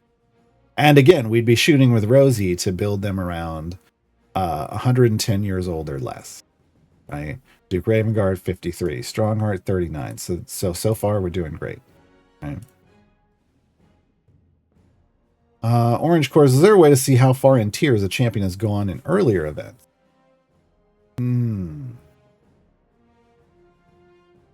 Not currently. I can see a Garen's Day because of the boost icon for active buffs, but what about defense? No. No, here's the way to know is like any event year 1 event, anything that hasn't come back around again, is going to be tier 1. Those champions are going to be tier 1, and anyone that you haven't flexed is going to be a tier 1 at best. Right? But right now there's no way to see that. Man, that probably needs to be somewhere, huh? Where would they put that? Maybe on their maybe if you click on a champion, it should maybe be on this screen. Like for tier progress? Probably. This is not a great, I'm just going to say, this is not a great screen for champion information. Like champion, Brunor, great. Hey, let's show you all the skins. Don't care. Let's show you all the feats. Don't care. I mean, that's sure, but where's my information about Brunor? Showing you item, but yeah, I don't know. They could probably put it in here somewhere. Don't think you'd want to do it here. Wouldn't be under time gates either. I guess you could. Well, honestly, actually, it might be good to also duplicate it over here. So, like, you would have like tier completion, and like if you'd completed, I guess you'd started at like 0.1, then 0. Or 1 of 3, 3 of 3 for 1, something. So you're showing like tier 1, 1 of 3, or tier 3, 2 of 3, right? Like you need some kind of, this would probably be good because because then you're making choices at some point in the future. Maybe when they rework time gates, they could do that here. But yeah, there needs to be some kind of a tracker so people can see what their overall progress is. We don't have one right now. And part of that is because the Events 2.0 came out after that collection came out, so it really isn't anywhere the progress until the event comes around again, right? And then you'd see these stars. It's these stars. You can just use the star system. They already have it here. So if you fill in all the stars, you know roughly what your progress is. Like Farideh, I haven't done anything yet. Tier 1 is complete. It gets a white star. We complete tier 2, we get with these, it becomes 2 green stars. If we complete tier 3, it becomes 3 blue stars. So they could just use this, I guess, to give you a rough idea of your progress. But they could do that on the champion screen or the time gate screen, or both. Time gate's currently, because you can't affect it in a time gate, I don't know that it matters there at the moment. Buncha, how does the legendary upgrade thing work compared to buying a golden epic? A golden is gilding. It has nothing to do with legendaries. Is that a different item? No, we're conflating too many things here. Do you get the golden epic if you upgrade purple? No, you're conflating things. You're conflating lots of different things here. Yeah, okay, so let me clarify for people who are a little confused about what the heck goes on with an item slot. Item slots. Every champion has 6 of them. Item slots can have a rarity of an item. And the rarities are common, uncommon, rare, and epic. Okay, those do have colors associated, right? White, green, blue, and purple. They also have hash marks at the top left. You can see like this one has 5 hashes. It's 1, 2, 3, 4 for the rarities. I know this has 5. It's confusing. They confuse you with legendaries. I'm trying to unconfuse you right now. There's 4 different rarities. Also the gems in the middle, like see how there's like a certain shaped orange gem in the middle with like 4 pips on each side, so a total of 8. That is a reflection of max rarity. The gemstones change in numbers, colors, and types, like shapes and numbers, based off rarity. These are different visual indicators for rarity that aren't just colors. So an item slot can have a rarity. Okay, an item slot can have levels, right? That's why you see shiny level, and there's a huge number here on Ashara because she's a core champion. They can have levels. The levels are separate from rarity. Rarity can only ever go up. Levels can only ever go up. Normally playing. Okay. And the highest rarity is applied, and obviously the levels just keep scaling. Item slots can have a gilding. So this can be ungilded. So a base, that's the kind of the, do I have a, I'm running right here. This is ungilded. It's the inner border. It's that bronzish, copperish, bronzish inner border. That's ungilded, right? It can be shiny. So it can have a silver inner border. Or it can be golden. She has a golden inner border. Okay, that is gilding. It has nothing to do with rarities. So rarity, item level, gilding. An epic item, once you get up to epic rarity, an epic item can have a pigment applied to it. Who do I have with a pigment? Anybody out here with, there we go. So there's a little froggy on the left-hand side and a splash of green across the card. That is a pigment. Like epic items only. And an epic can get a legendary effect. And that is what turns the outer border orange to denote that it is legendary. It also puts another pip up there as if it's a higher rarity. It is not. Because rarities affect they boost the base effect of the item. Making an item legendary doesn't change the base effect at all. It adds a secondary effect. Okay. Those are the 5 things we can currently do with items. They're all separate. So when you get a golden epic from a shop, you are getting an epic rarity with a gilding of golden. It has nothing to do with the legendary. It has nothing to do with the outer border. Adding a legendary effect comes from scales of Tiamat and using the forge. Mm-hmm. Pigments, the main source of pigments right now are support pigments from the Thayan Enclave, and that's really what, if you have 7,000 corrupted gems, that's what you should be putting it into. Just, when in doubt, buy support pigments. If you're not sure about all the rest of this stuff, buy support pigments. Yeah. Xavier Pike, do speed effects from champions apply when that party's in the background or when you're offline? No. There is some people go back and forth on whether Shandy works in the background, but it's kind of no. Just believe, just make your decisions based off no, they don't, and you'll be fine. And there's going to be somebody that probably chimed in the chat and said, well, speed potions work in the back. Please don't use speed potions background or offline. Speed potions are a rare commodity. They're the potions you use the most.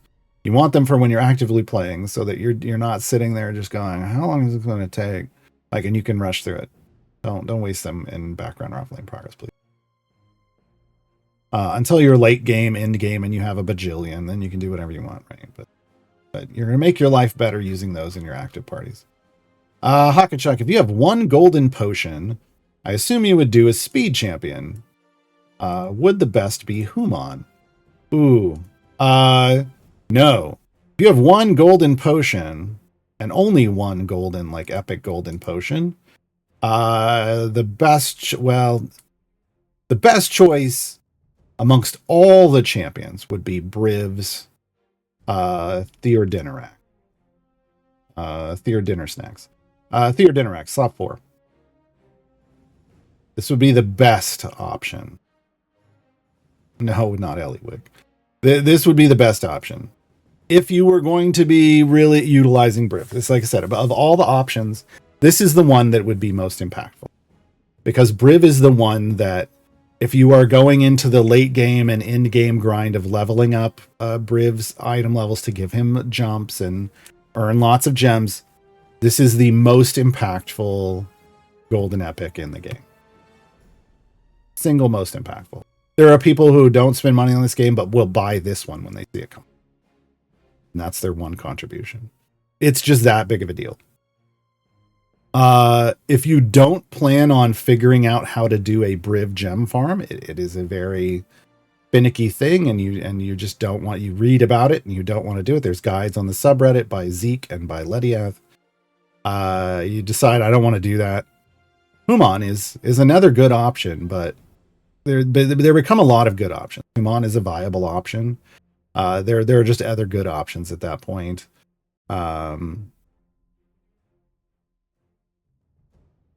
Yeah, you know, a lot of the speed champions that have an item, a golden would be good for them. Eliwick as a golden could be good at that point, but Briv far and away, because here's the thing. I only have to get to a 4 jump Briv. So where Briv skips 4 levels after you defeat one. Okay, which is kind of your first major milestone. It takes 3,626 item levels on a golden epic to get to 9 jump Briv, which is the next goal. That's the next big milestone. It's a huge improvement. You can stop at 7 and 8 along the way, but 9 is the big one that people target. 127,626 item levels when it's golden. When it's shiny, these numbers go way up. So this is what I mean by this being the most impactful item to golden in the game, if you're going to chase that dragon, as it were. If you're not going to do an automated Briv gem farm, then you don't have to worry about it.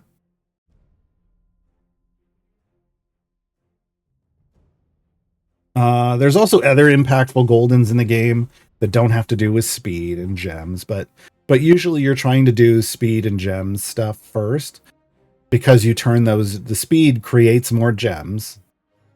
Gems are the goal, and you use the gems on chests. You open the chests, you get blacksmithing contracts and bounty contracts. I buy the goldens.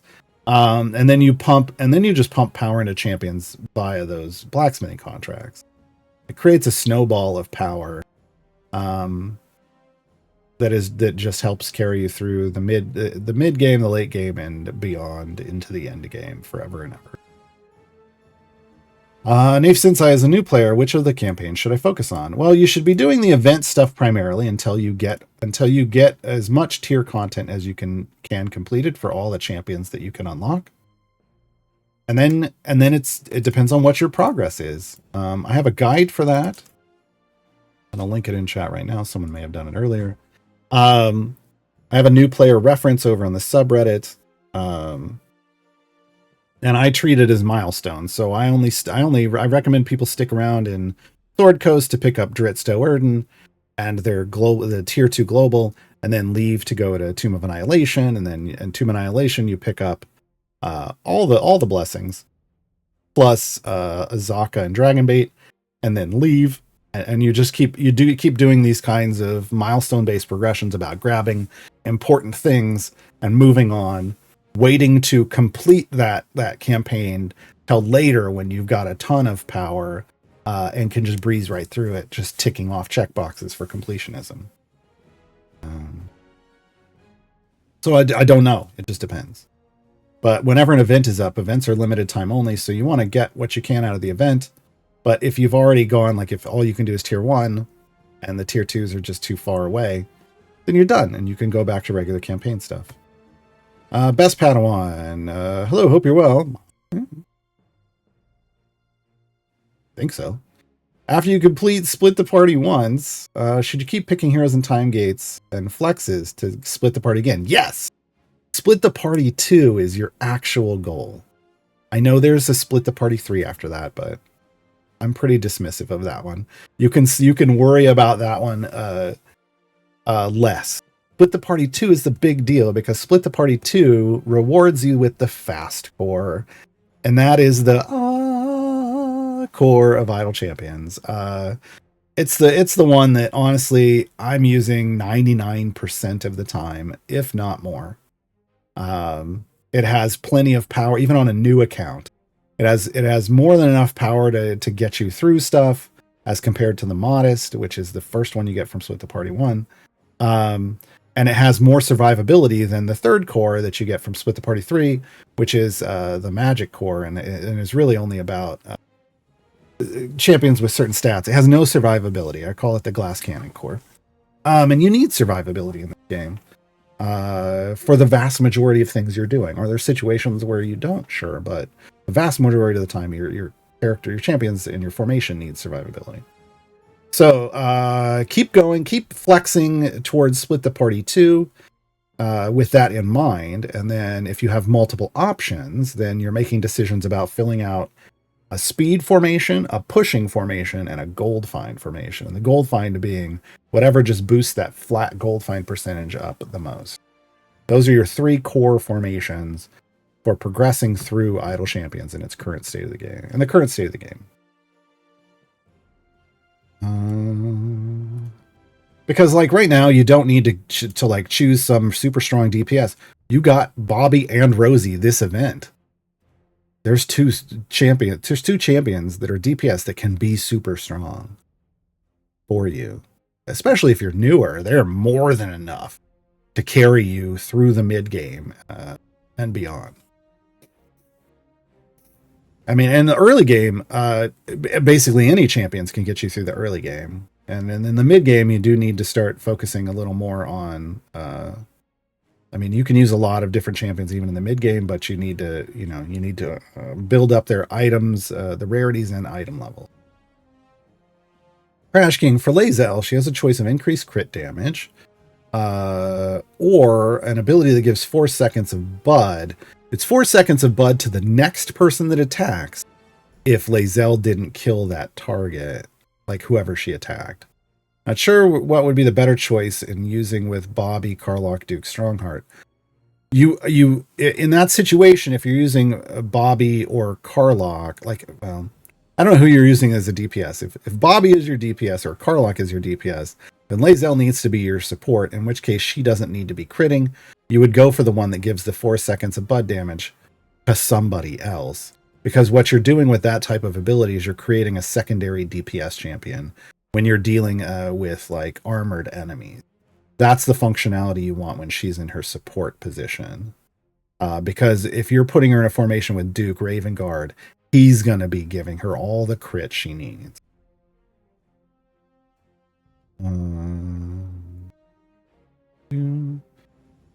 And with Bobby, I just want to be clear. I've seen a lot of people complaining about Bobby, and the complaints seem to revolve around they're putting him in the front line to try to maximize his buff. But then he's dying. And they're like, this guy's garbage. He needs survivability. Give him overwhelm or whatever. No. Get him out of your front line. Like, if you can't keep him alive, if your tanks can't keep him alive in the front line, then you don't want him there. You know, who could keep him alive in the front line fairly decently is a Briv. In his right spec, he's gonna heal the party. But also Briv has a built-in taunt that's gonna help keep enemies off of Bobby if you're trying to use Bobby. But here's the thing: if Bobby is up here, Bobby's not getting Briv's buff, right? So, like, even in this situation where you would be putting Bobby somewhere where he would be getting like heals and stuff and taunts off with Briv, he's then missing an entire buff from support. Bobby needs to be back. Bobby needs to be in the second column. And is that going to take a stack of his power away from him? Sure. But you don't have to be up there, right? You don't have to do this. He really isn't meant to be here. And so people come back with, well, but his achievement says, look, that's an achievement. That's a challenge. They're giving you a challenge, and you don't even have to push deep to get that done. You can cycle through the first 10 areas on a loop in the background, and he'll get his achievement. And no, Miria can't do it, because Miria's in the same seat as Bobby. Look, there's ways you can try this, but don't. I did it.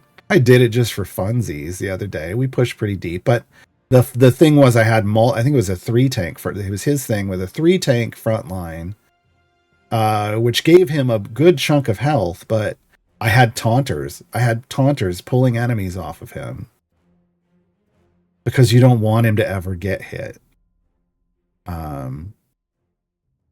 Can you do it in a pinch? Sure. Should you do it when you're trying to build a Bobby formation? No. He should be in the second column behind the tanks. Okay.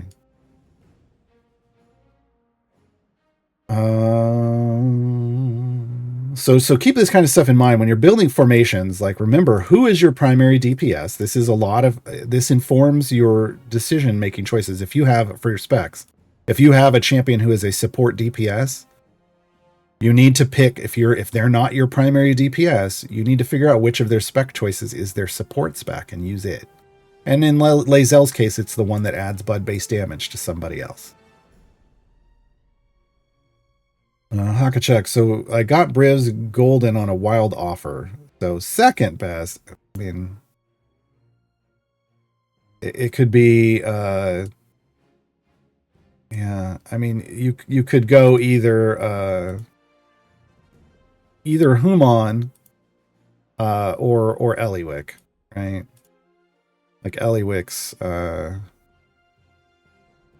which one of them? Deck of many things. Could be interesting. Deck of many things really wants it. I forgot to dismantle her. I was going to move this over here. I was going to move her goldens around and I just forgot. But I'll do it at some point in the future. So her deck of many things is her big one. It could be a solid boost for your gem gain, right? It caps though. So people see, I wouldn't put a gold in here. I would shiny it. I wouldn't golden it. Now that I know how she works, I wouldn't golden it because Eliwick also, I mean, she has it's a mathematically OP ability for her buffs. So you would want to put like 700s here is a cap if it's shiny. I don't need to lower that because I want a ton of item levels on her for her buff too. So yeah, I wouldn't put I'm fine that I didn't golden this. I would put it on Human. I would do Human as the second after Briv. If you're chasing that kind of speed gem type of thing with a Briv gem farm. He was having Lae'zel in third with Brunor since Carlock boosts her column and behind. So Bobby in front. Well, if you're okay, here's the thing. If you're using Lae'zel buffs her same column, so does Brunor. If your DPS is Bobby and he's in the front, then Lae'zel and Brunor would need to be in the front column too. This is why you don't want Bobby in the tank column. Lae'zel doesn't buff anyone other than in her column. So are you saying are you using Bobby as support? In which case, God, why? Because again, he's not a tank. Like like look at the strengths of these and weaknesses of these champions. It can be problematic, right? Well, but not everybody has Valentine. Yes. And the formation layout may not support it. Like there's so much you don't know. You can't just say bring in Valentine. Valentine is a great way to redirect buffs to every DPS champion in the formation. I did that when I had Bobby in the front. Valentine and Bobby are a great combination. Valentine is in slot 5 though, so you would lose the taunt off Briv. Did it. And that's why I go that right spec on Bobby, because I pair it with Valentine, and then he gives himself his own support buff.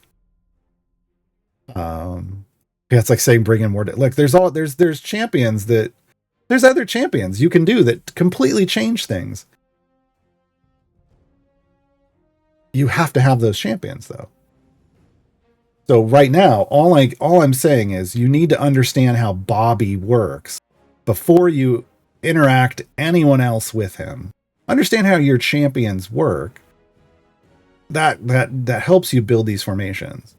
Understanding how Lae'zel works means you don't, if Bobby is is Lae'zel your DPS in the column with Bruenor? That's what you're telling me. You're saying Bobby is in the tanking column and Karlach is in the tanking column. Then what you're putting Lae'zel in a column with Bruenor. That's telling me that you're buffing Lae'zel, and Lae'zel is your primary DPS. But those are odd choices to me. If it works for you, that's great. But just know that may not be the best formation. You always have to look at where you're focusing your buffs. Because where you're focusing your buffs is who you're deciding your primary DPS is. Like, you want to choose a primary. I prefer to do, I'm choosing my primary DPS, and then I'm building an entire formation around the way that DPS works. That lets you put all the pieces into place. Lets you know who is required. If you need to, with the formation layout, how do you need to change things? Like, who do you need in to move buffs around? Can you even put multiple in the same column? Because like here, you can't use Bruenor and Lae'zel and like a Valentine to swap in. You could choose either Bruenor or Lae'zel and a Valentine to try to then pass something to a front row Bobby. Right? You have to make all these decisions in your formation building. The idea was to focus the buffs back to Lae'zel, but the way things are set, Karlach is setting Bud here. Because Karlach's a beast!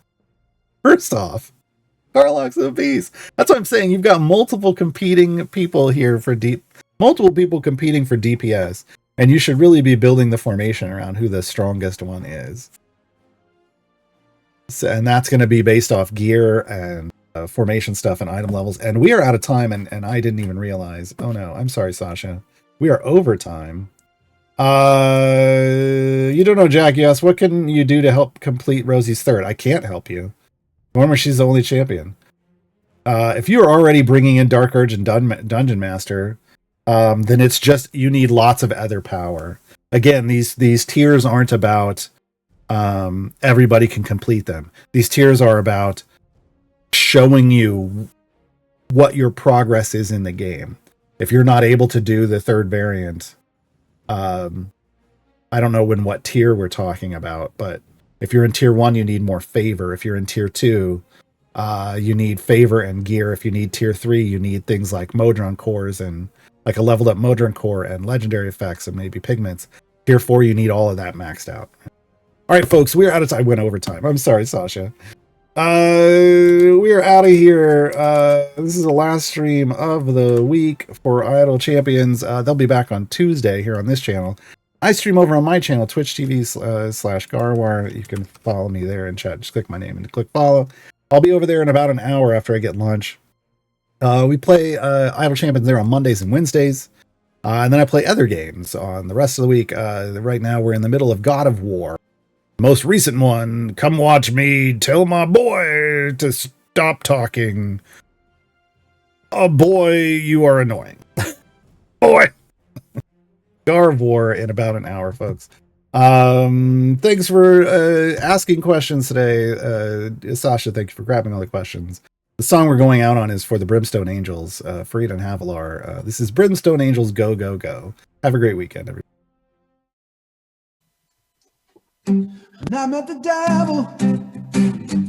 It was a cold and stormy day. I was slightly disheveled, but I felt a spark there anyway. He taught me Eldritch Blast, and I was sure this love would last. They all told me no, but he's the devil that I know. But now we're on the road, and we've got so far to go. Brimstone angels bound together, here to run the show. We'll hunt down all your foes, punch them in the nose. Brimstone angels stand together, go, go, go.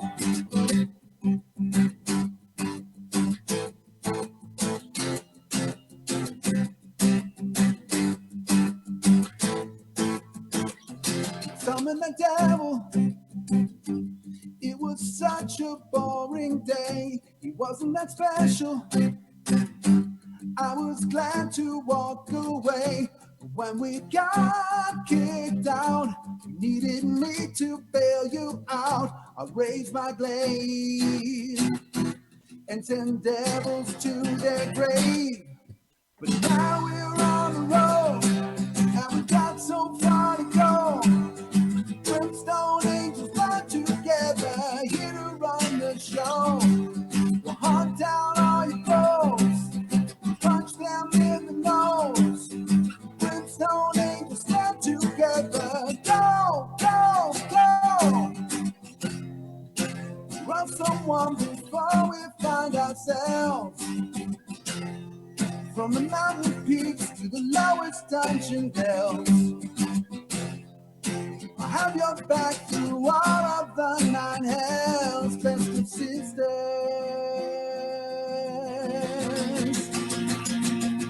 But now we're on the road, and we got so far to go. Brimstone angels bound together, here to run the show. We'll hunt down all your foes, punch them in the nose. Brimstone angels stand together, go, go, go. Brimstone angels stand together, go, go, go. That is so awesome. I teared up.